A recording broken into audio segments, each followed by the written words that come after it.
दोस्तों welcome to the NCERT Sutra. I hope so आपने previous chapters को कंप्लीट कर लिया होगा और उनके एमसीक्यूज भी ट्राई किए होंगे। अब एक और वीडियो जो आपको एक गाइडिंग लैंप की तरह काम करेगी, बट एनसीईआरटी पढ़ना ना भूलें। आपको एनसीईआरटी पढ़ोगे तो मैक्सिमम बेनिफिट इस प्रोग्राम का आप उठा पाओगे। आज हम बात करने वाले हैं distribution of oceans and the continent. कितना अमेजिंग होता कि वर्ल्ड में बहुत बड़े सारे कॉन्टिनेंट होते हैं। सर आज भी तो हैं, मैं कह रहा हूं इससे भी बड़े होते।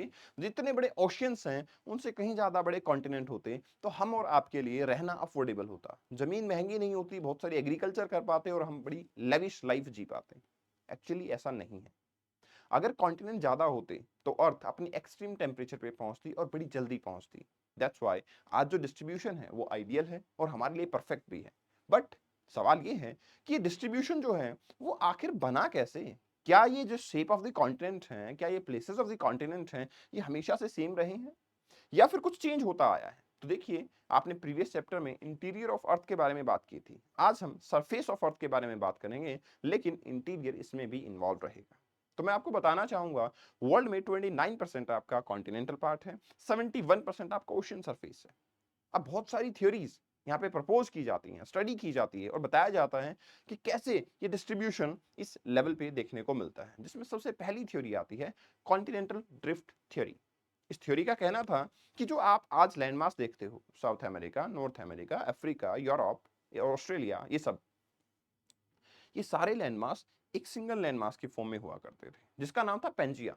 और बोला कि पेंजिया ब्रेकडाउन हुआ दो लैंडमास में, लोरेंसिया एंड गोंडवाना, एंड देन आपका ये फॉर्मेशन होता चला गया और अलग अलग कॉन्टिनेंट बने।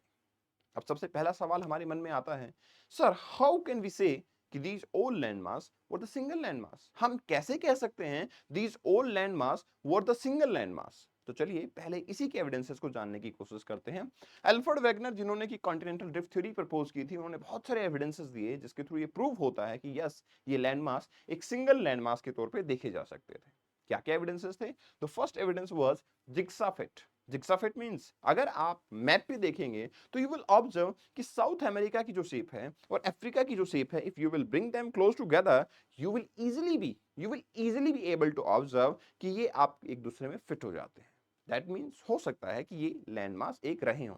पर आपके मन में आएगा, सर ऐसे तो मेरे फिंगर्स भी जिक्सा फिट हो जाते हैं, इसका मतलब ये थोड़ी है कि ये एक थे। तो चलिए और एविडेंसेस की बात करते हैं।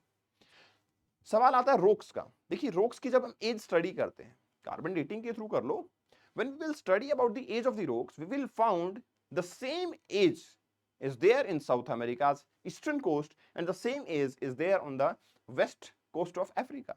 On the same line, the same age is there on the Indian coast which is there on the Australia. मतलब ये सारे लैंडमार्क्स फिर से क्या हुआ करते थे, एक हुआ करते थे। इसके अलावा आपके एविडेंसेस आते हैं टेलाइट डिपॉजिट्स के। ये टेलाइट डिपॉजिट्स क्या होते हैं? ये ऐसे डिपॉजिट्स होते हैं which are done by the glaciers. Now you can think, if any of the area which is in warm surface like tropical area, tropical area में कोई लैंडमास है and it is having glacier deposits, what does it mean? From where the glacier comes over the tropical area?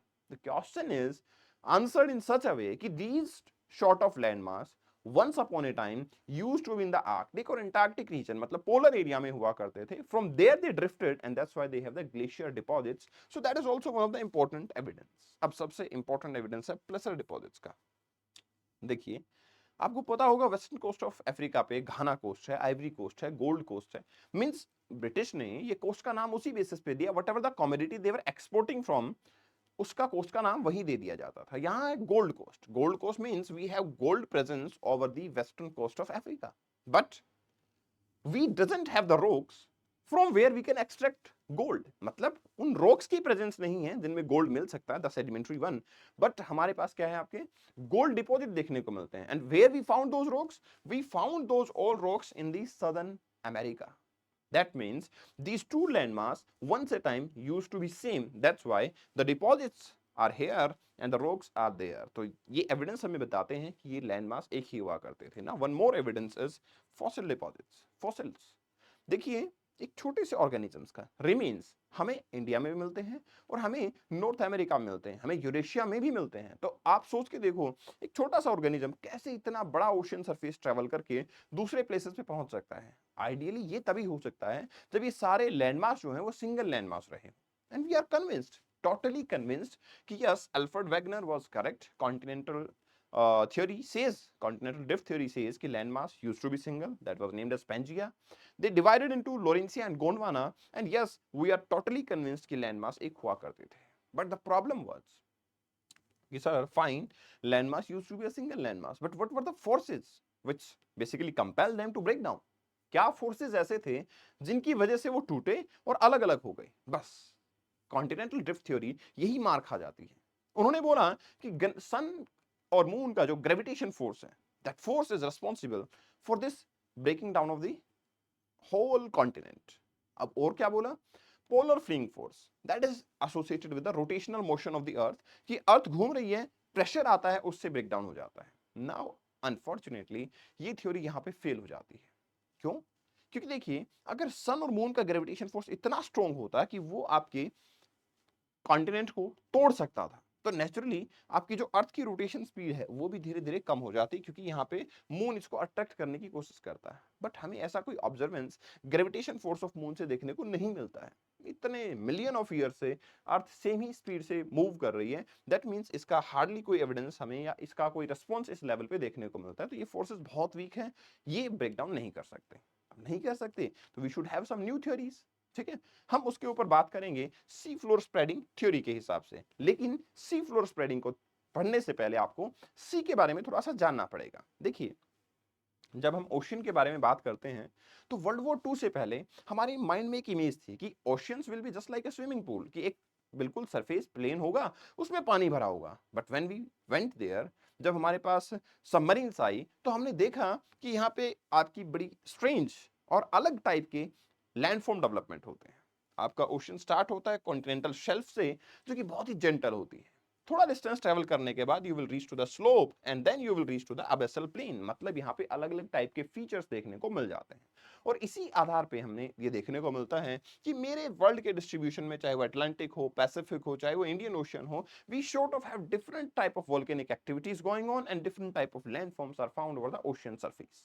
इसी से associated हमारे पास आता है sea floor spreading theory, जो बताती है कि कॉन्टिनेंट आखिर कैसे टूटे थे.